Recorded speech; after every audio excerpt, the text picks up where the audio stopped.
అండి ఈరోజు ఈవినింగ్కి మీ అందరికీ తెలుసు పరిస్థితి నెల్లూరు జిల్లాలో అవుట్లెట్స్ అనేవి లేకుండా ఉంది. మనకి ముందు నుండి కూడా పెట్రోల్ షార్టేజ్ అసలు ఎక్కడా లేదు.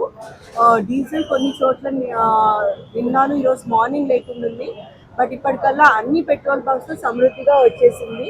అన్ని ఫిల్లింగ్ స్టేషన్స్లో మన దగ్గర నెల్లూరు జిల్లాలో 271 ఫిల్లింగ్ స్టేషన్స్ ఉన్నాయి. మోరార్లెస్ అన్నిట్లో కూడా స్టాక్ వచ్చేసింది. మిగతాది ఈరోజు నైట్ అంతా కూడా డిపోస్ నడుస్తున్నాయి. సో మనకి కంటిన్యూస్ సప్లై ఉంటుంది ఒక పెట్రోల్ అండ్ డీజిల్. ఈరోజు నైట్ అంతా కూడా అన్ని ఫిల్లింగ్ స్టేషన్స్ ఫిల్ చేయడానికి అనేసి ప్రణాళిక నడుస్తుంది. ఆనరబుల్ సీఎం సార్ ఒక వార్ రూమ్ ఏర్పాటు చేశారు. ఆర్టీజీఎస్ లో రెగ్యులర్గా అవర్లీ సిచ్యువేషన్ రిపోర్ట్ తీసుకోవడం జరుగుతుంది.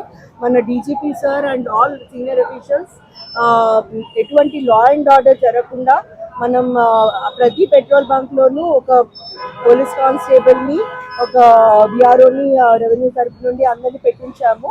అలానే 16 జాయింట్ ఇన్స్పెక్షన్ టీమ్స్ మన నెల్లూరు జిల్లాలో ఉన్నాయి. వాళ్ళు నిరంతరం వెళ్ళి అక్కడ ఏమైనా డీజిల్ షార్టేజ్ ఉందా, బ్లాక్ మార్కెటింగ్ ఏమైనా నడుస్తుందా, హోర్డింగ్ నడుస్తుందా అనేది తెలుసుకుంటున్నారు. ప్రజలకి మన సైడ్ నుండి విజ్ఞప్తి ఏంటంటే పానిక్ బయింగ్ అనేది చేయొద్దండి. లూజ్గా కొనటము, పానిక్ బయింగ్, ఎక్కువగా అవసరం కంటే ఎక్కువ స్టోర్ చేసుకోవటము, ఇవి చేసుకోకుండా ఉండండి. మనకి సప్లై ఉంది, డిమాండ్ కంటే ఎక్కువ కూడా సప్లై ఉంది.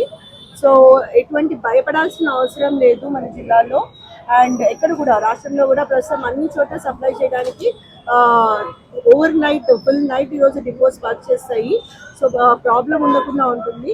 ఎక్కడైనా మిస్ఇన్ఫర్మేషన్ కానీ, రూమర్ కాంగరింగ్ కానీ, సోషల్ మీడియాలో ఏమైనా ఇట్లాగా భయం కలిగించేటువంటివి చేస్తుంటే అటువంటి మిస్ఇన్ఫర్మేషన్ క్యాంపెయిన్ని మనం పోలీస్ డిపార్ట్మెంట్ తరఫున చాలా కఠినంగా పరిగణిస్తాము. అండ్ వాళ్ళ మీద అప్రాప్రియేట్ సెక్షన్స్ మీద కేసెస్ కూడా రిజిస్టర్ చేస్తాము.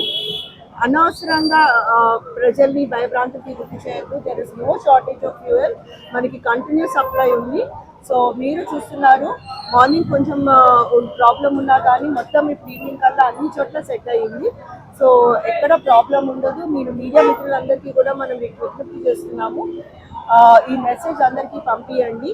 ఎటువంటి పానిక్ బయింగ్ అండ్ హోర్డింగ్ అనేది జరగకుండా చూడండి. ఎక్కడైనా మీకు ఇన్ఫర్మేషన్ ఉంటే డైవర్షన్ జరుగుతుంది, ఆర్ రీటైల్ అవుట్లెట్స్ ఉంది, కమర్షియల్స్కి వెళ్తుంది, ఆర్ ఇండస్ట్రీస్కి వెళ్తుంది అనే ఇన్ఫర్మేషన్ ఏమైనా ఉంటే మీరు మాకు ఇవ్వండి. మనం అప్రాప్రియేట్ ఎన్ఫోర్స్మెంట్ చేస్తాము అండ్ కేసెస్ రిజిస్టర్ చేయడం జరుగుతుంది. వెహికల్ ట్యాంకర్ ఏదైతే వస్తుందో వాటి అన్నిటికీ మనం గ్రీన్ ఛానల్ ఇవ్వటం జరిగింది from police department side. So ఎంత తొందరగా మనకి బీపీసీఎల్ అనేది కృష్ణపట్నం పోర్ట్ నుండి వస్తుంది, కడప నుండి హెచ్పీసీఎల్ అండ్ ఐఓసీఎల్ చిత్తూరు నుండి వస్తుంది మన జిల్లాకి. అవన్నీ వచ్చేటప్పుడు మన జిల్లా ఎంటర్ అయిన దగ్గర నుండి కంప్లీట్గా మనం గ్రీన్ ఛానల్ ఇచ్చి వాళ్ళు తొందరగా సరఫరా చేసేట్టుగా మనం స్టెప్స్ తీసుకోవడం జరిగింది. సో ప్రజలకి ఎటువంటి అసౌకర్యం కలగకుండా మనం నిరంతరం district administration and police administration కృషి చేస్తున్నాము. Thank you.